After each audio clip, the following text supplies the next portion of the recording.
the start point, the question arises: how do I find freedom, purpose, and happiness in life? Till this question arises, how do I find freedom, purpose, and happiness in life?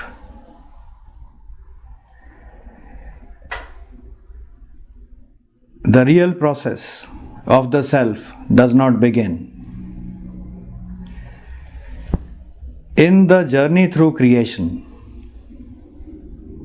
there are three phases.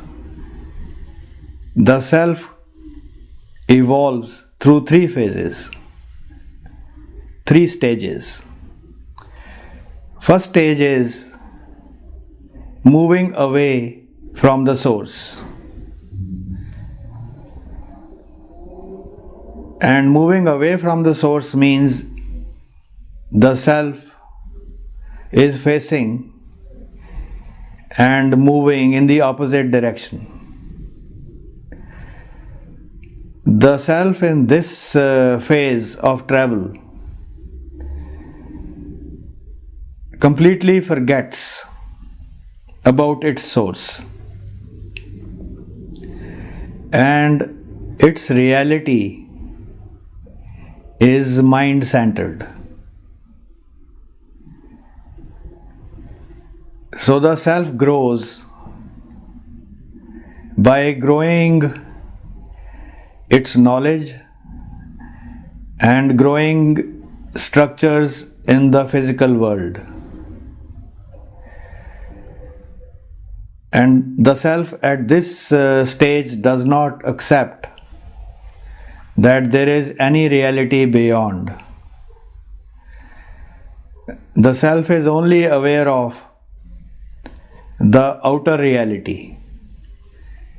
The little bit awareness the self has about what is happening within the mind is when it reacts to the external environment.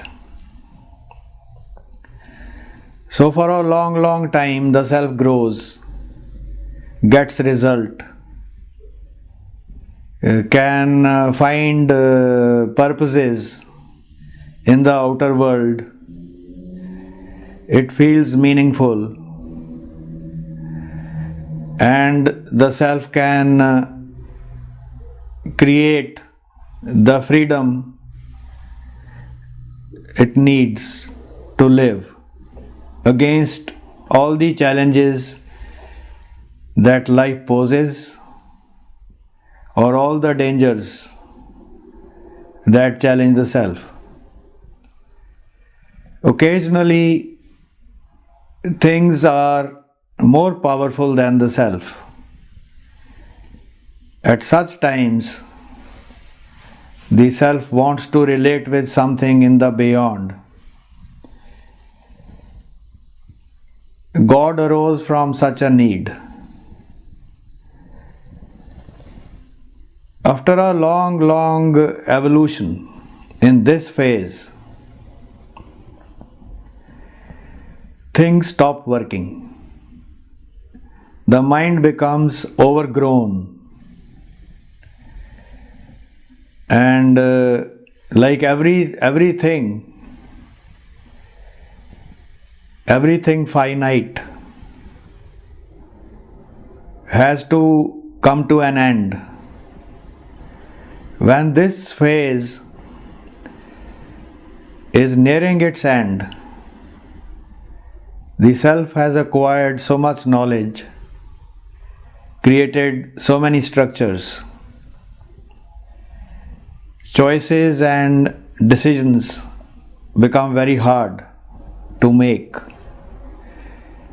and the self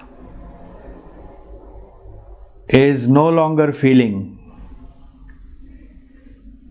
happiness in these small purposes it has thus far lived for.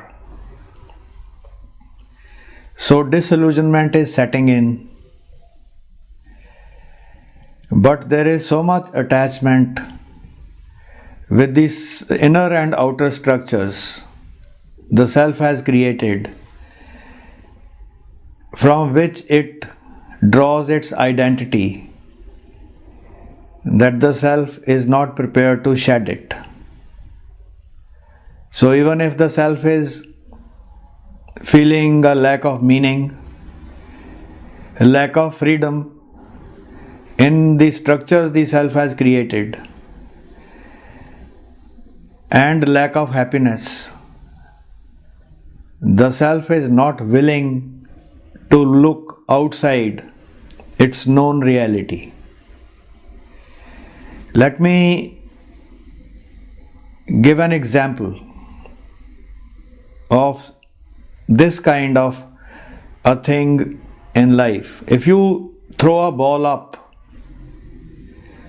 gravity starts pulling it down the same moment. It goes up a certain distance.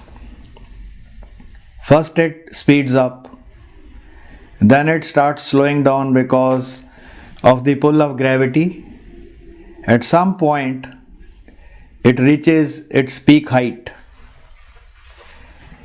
Then the fall starts,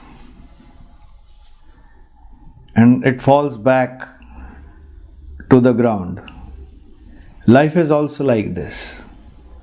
We leave home, our source, our infinite source, which I call the Supreme, or the Supreme Source, or the Supreme Reality, and we move away from it.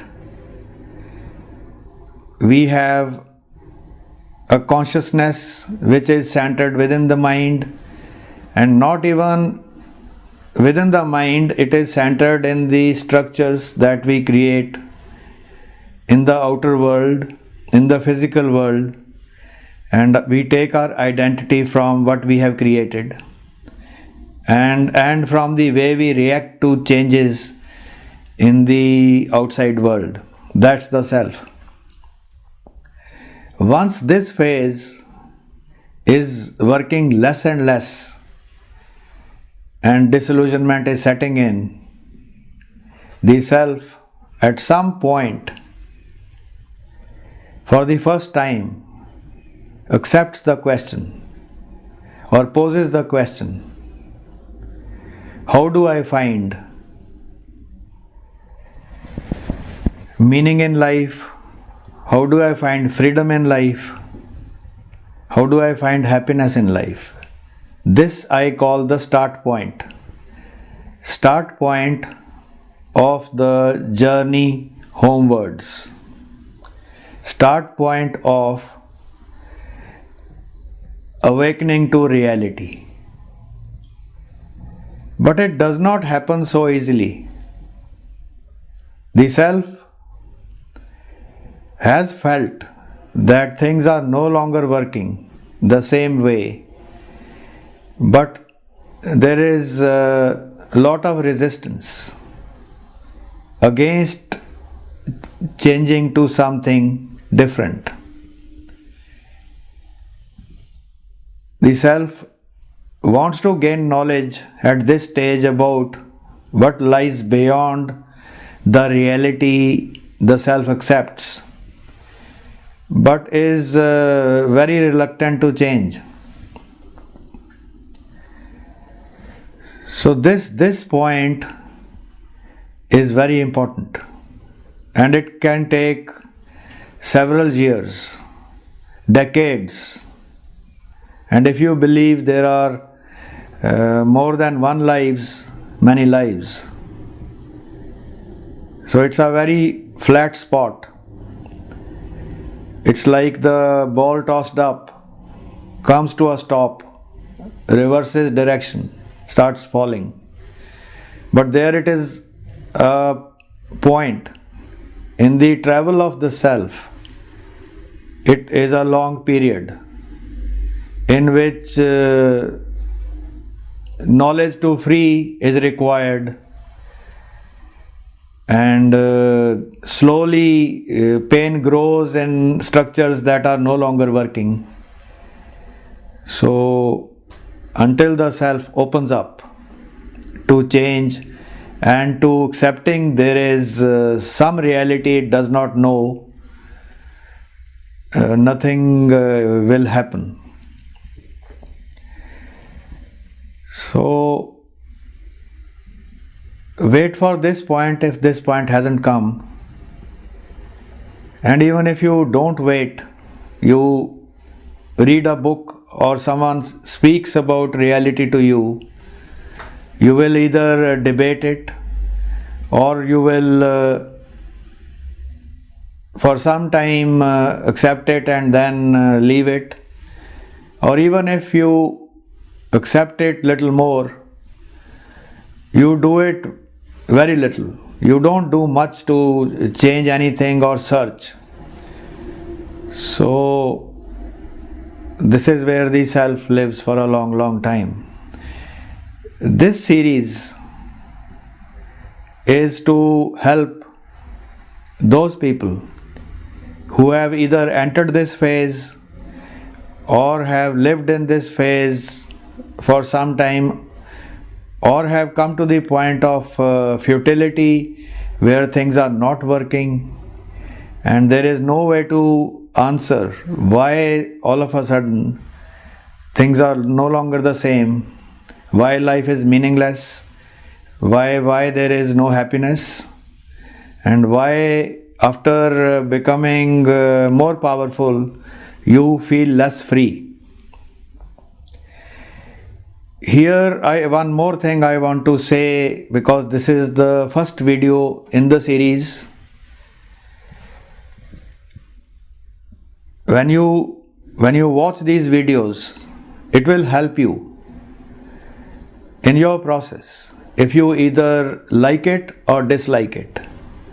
And not liking or disliking or not expressing it after you have watched the video will affect your process. Everything in life is supported by feelings and the choices and decisions we make. We should never try to be lazy about expressing how we feel about a thing, because later on I am going to talk about the heart, feelings, seeking, and so remember this always.